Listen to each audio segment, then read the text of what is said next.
Bonjour tout le monde. Je m'appelle Joey John Maguire.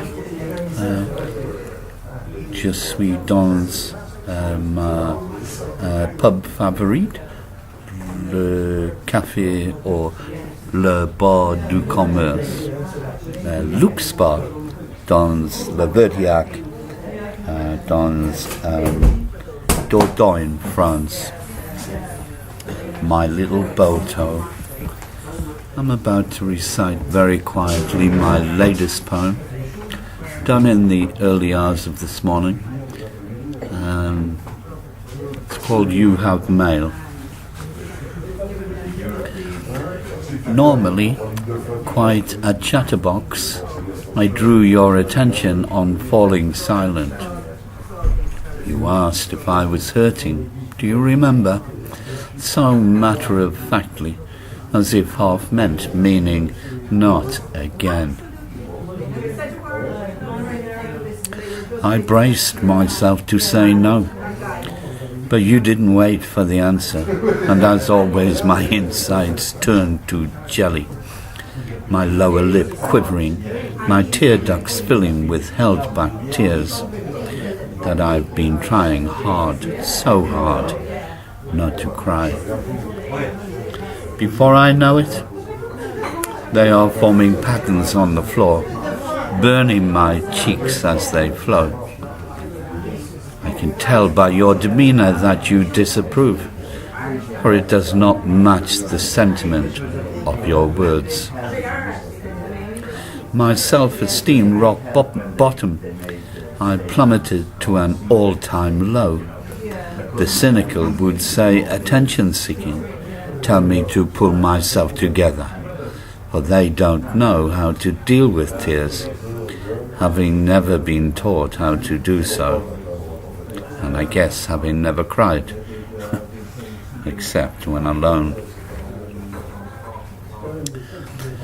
You pick up on the tears with that familiar look that I've seen so many times before, and I loathe myself for being so troublesome, for it has never been my intention to share my pain, especially with you. Forgotten are the years when I stood stoic by your side, picked you up whenever you fell down, and of the gutter where I found you all those years ago, it is never spoken of, for fear, I suspect, of being plunged back there again. For, my dear, you have been rumbled, by which I infer my love is and was unrequited, as much now as it was then.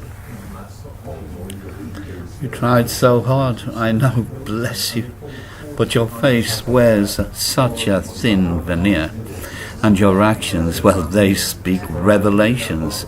Your lips as cold as an iceberg that refuses to melt even to a heart that displays the warmest climate.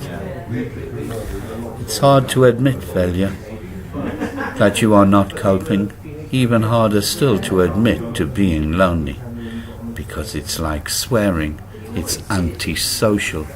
Like some form of insanity, it's catching, and definitely without doubt something that should be sweated out alone. Therapeutic intervention sounds good, but for me it hasn't worked at all. More often than not, it's the wrong kind of therapy, or offered at the wrong time, or the person administering just isn't connecting, and the blame always comes back to me, my negativity that I am defeatist, which triggers the loathing again. I've tried them all. Between you and I've been suicidal twice. I called them my little cries for help, but no one came running because there was no one near enough to hear. I'd driven everyone away, except for my friends, of which there were very few. I suppose shame can be even more painful than loneliness itself, but they come together as a pair, linked and inseparable by the same gun and its bullets that pierce the heart. Some would offer the means, tell me to get on with it, but like an old war dog I'm still standing here, doing my utmost to soldier on. And that's why I'm leaving you this loathsome note. It's my way of saying goodbye. No doubt there will be tears when you have time to reflect what you have lost when I am gone. And as for me, I've had enough of crying, and I am not for dying. I release you from your tether, for I do not wish to be remembered as the anchor that pulled you down.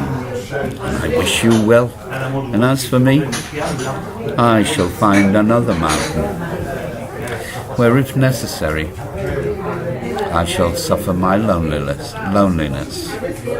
alone. Joey John McGuire. You know, sometimes it's better to be on your own. Ask me. Joey John McGuire.